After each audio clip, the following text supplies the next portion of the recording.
Hey everybody, welcome to the last video on modular reactors. In this episode, we're going to be focusing on superconductors. In this video, we will have stacked reactors and steam generation management, resource management, superconductors, super high voltage turbines, super high voltage generators, and the frustrations that come with working with steam. Welcome to my twin nuclear reactors. We have a total of 5 reactors for each tower. Let's look at these. 2 of these are cold right here. So this one's cold. This one's cold. It's producing, let's see, how much are these producing? Each one of these are producing 5,000 megawatts of power, not using that much water or coolant, not producing steam. Okay, that's for these 2. And then the top 3 are producing steam. They are stabilized at a medium temperature for all 3. Let's look at these. They are consuming 1 reactor core for every 40 seconds. Temperature is stable. It is producing 380 cubic meters of steam a minute while consuming 112 cubic meters of coolant and 454 cubic meters of water. And the same thing is with the other side. These are exactly, oh, I did that a little too fast for you guys, sorry. They're exactly the same. Give me a moment here. There you go. First 2 are producing electricity, and the last 3 are producing steam. And we're going through a ton of water. So I got 1 line dedicated for coolant, and 3 lines dedicated for water. Same on this side. And like I said before, it doesn't matter where you connect the pipes, as long as the pipes are being connected, you can use any one of these connectors. Let's look at the flow rate. This one's maxed out, or peaking to be maxed out, but for the most part, it's using a ton of water. This coolant is peaking out around 400, 430. We're using a lot of water. A lot of water. We are using 12 or 13 of these. Oh, cool. I didn't know you could do that. That was really cool. 30. Sorry. That was cool. I've never seen that before. Anyway, we're using these DT reactor cores, all completely radiation free. If you notice, there's no radiation whatsoever. Okay? And to prove that this is completely radiation free, we're going to go down to my radiation factory. Look at this. See, this whole area is radiated because I'm making this denorium for some reason. Not sure why I'm making it, but I still am. This is my factory for creating the coolant. Denorium, extra power. See, look, completely radioactive free, no radiation whatsoever. Each one of these towers uses about 8 or 9 of these DT reactor cores. This one uses about 6 or 7. And the reason that they're different is because of how hot I've made these. So this one is almost exactly at halfway, close to halfway, close enough. And so these are a little bit cooler than this one is over here, which is why this one uses less than this one. And I have these, holy crap, this was full. So I'm eating through these pretty quickly. This was full as of 3 hours ago? Yeah, 3 hours ago. So make sure that you're well supplied for this, because it eats them a lot. And then I have this set to stack them. Yep. So in the last 3 hours, I've used over 9,000 of these advanced reactor casings. That's interesting. That's really interesting. And then I have the pipes spread among 1, 2, 3, 4, 5 of these. And the one on the left, 239. So these are some good numbers. I'll let you look at these for a moment. Okay, and then we're going to go ahead and show you what it looks like when both of these are combined. So you might be asking yourself, well, what's the purpose of producing all the steam? Why am I not just setting these so that they produce electricity? The answer to that is simple. One stable reactor at 150% can produce a maximum of 7,500 megawatts of power. 10 stable reactors, 2 towers, at 150% can produce a maximum of 75,000 megawatts of power. But steam's a different story. I'm only producing 5,000 megawatts each of these 2 lower reactors. So between these 2 towers, we got 5,000, 5,000, 5,000, and 5,000. That's 20,000 megawatts of power that these generators can produce between all 4 of them. You remember, only these bottom 2 are producing electricity. These top 3 are producing steam. So let me show you why the steam is important. Let me present to you something really cool. Ladies and gentlemen, let me show you the mega power production facility. Let me present to you the Superconductor Platform along with the super high voltage turbines and super high voltage generators. Let me go ahead and show you how to build a super high voltage system. First, we're going to need a superconductor platform. Now it's kind of hard to understand what direction this is facing. Where it's pointed outwards, that is going to be the input. And then I'm going to grab the super high voltage turbine. Sometimes it can be a pain to find. Oh, look at that. It's got little markers on it. I didn't know that. And then we're going to go for the generator. High pressure steam comes in here. Low pressure steam comes out here. And then, of course, we need to dump the low pressure steam. So we're going to grab the cooling platform. As we know, arrows matter. Steam cooling tower. We're going to grab a pipe and connect it. That's it. There's nothing else to this. Except, of course, connecting the pipes to it. Voila! And then it'll start filling up with steam. How awesome is that? It's pretty simple. You can use 2 inputs or you can just use 1. It's up to you. Superconductive platforms can be used for other things other than just super high voltage systems. You can use them for regular turbines. So for example, we have a Mark 1 turbine. We have a Mark 2 turbine.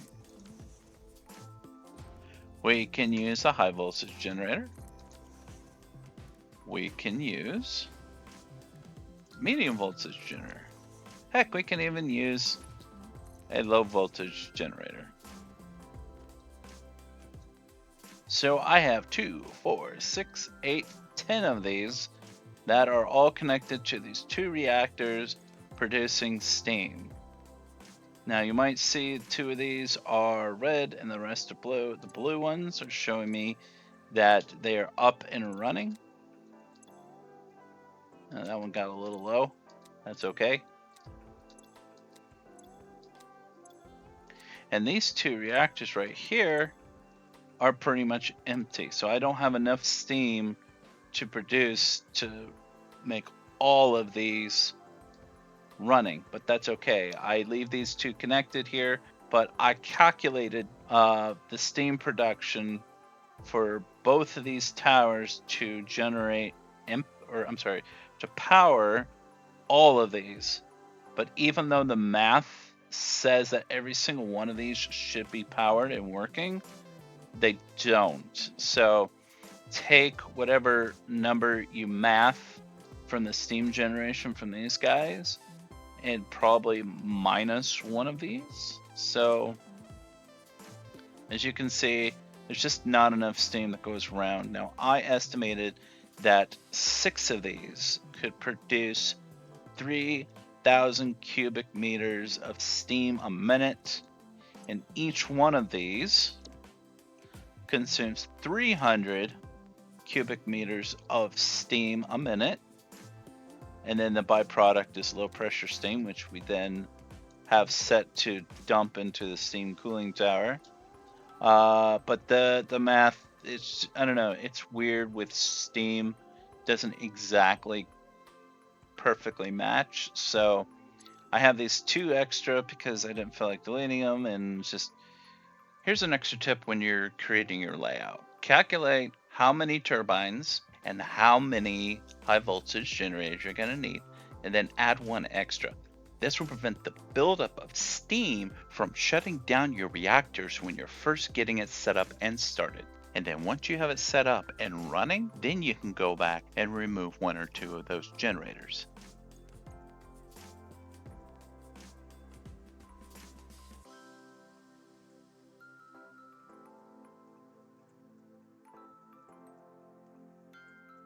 I actually tried using a storage tank, but that caused oscillations, and that was a really bad idea. I tried sinking the extra steam, but because this steam acts like a fluid and not like a liquid, it all got dumped, and so it's really complicated. So my recommendation is don't put storage tanks on these, and don't put some kind of a sink to get rid of the excess steam. So you might be asking yourself, well, how much electricity do these generate? Well, each one of that's a bad example. That's also a bad example. Okay, why is that one shining out? See, here's the thing. It's really hard to predict the steam because the steam doesn't act correctly. So as you saw, these 2 weren't generating because there wasn't enough steam, but the N2 were, and these 3 were, and these 3 closest, except for this guy, which is shutting down. I don't know why it's doing that. That's annoying. It's really hard to guesstimate how these are going to react. So be prepared to encounter some issues when you run into trying to balance it, because it's just not possible. But on the plus side, let me show you how much electricity these things produce. I was going to show you that one of these by themselves produces 15 gigawatts of power. That is 15,000 megawatts of power. Okay, each one of these are now connected together, and they're not connected to anything else. This is just the output of all of these combined. Gives you 113,209 megawatts of power, or 113 gigawatts of power. That is insane. That is a lot of power. And I kind of wish this wasn't, I wish this was available sooner, because these are easy to make. Once you get the idea of how these work, these are easy to make. Now you will see these bumps and dips. These don't really do anything because I learned the hard way. That radiation's from over there. So ignore the radiation. It has nothing to do with this. Here, let me get on this side. So I thought I could control the steam using bumps and dips.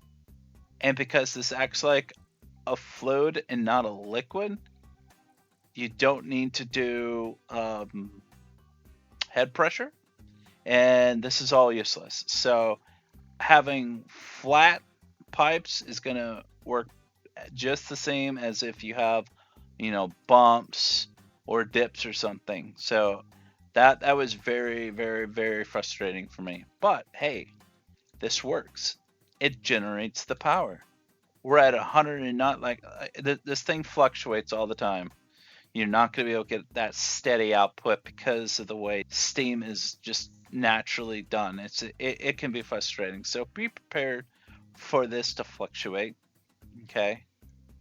But I have these all. Let me go and look at the numbers here. But we have these all divided. So on the right side, here are the numbers. If you're interested in seeing that. And then the numbers on the left side in case you want to see that. These are actually pretty good numbers because it lets you know where the steam is going to be going the most. So if you look at these numbers here, it slowly decreases further out you go, but still look at that, they're almost all exactly the same. That's cool. It's very cool. So the further out you go, the more steam is used until you reach the end here.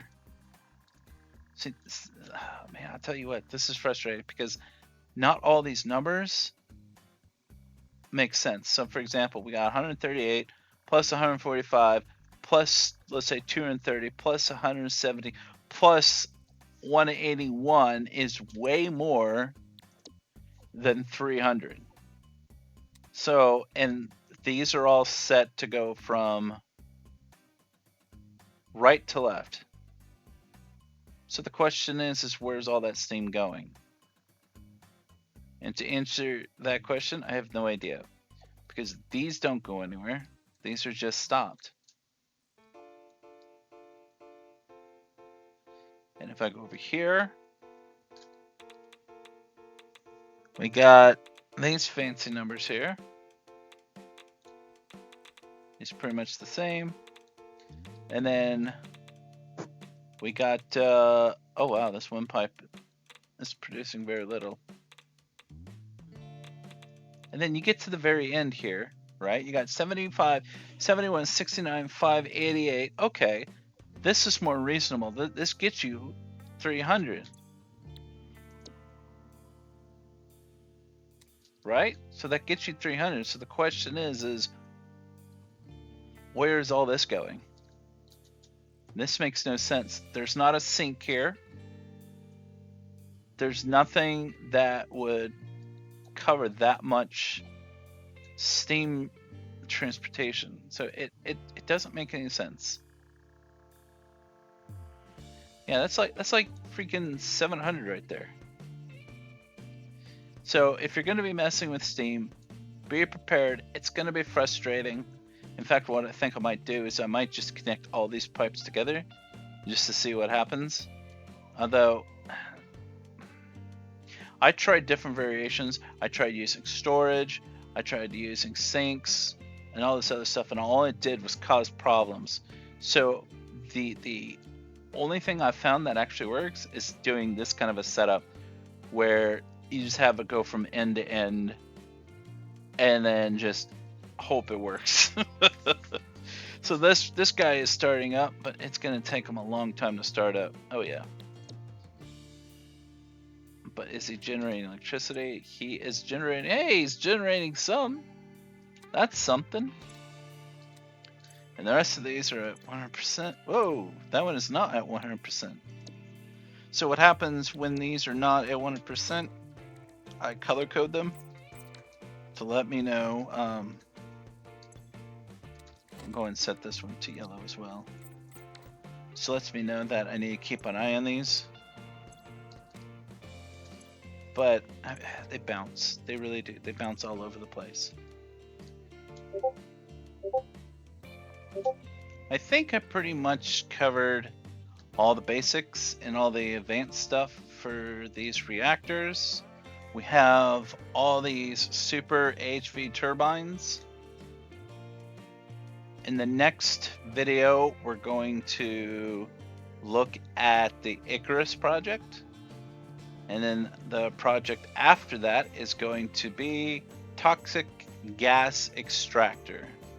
I'm not a fan of this setup, but I wanted to make sure I got through all the nuclear stuff and got all the important stuff out of the way before I went and did the toxic gas extractor. So this is the setup. If y'all have any questions, please put them in the comments below.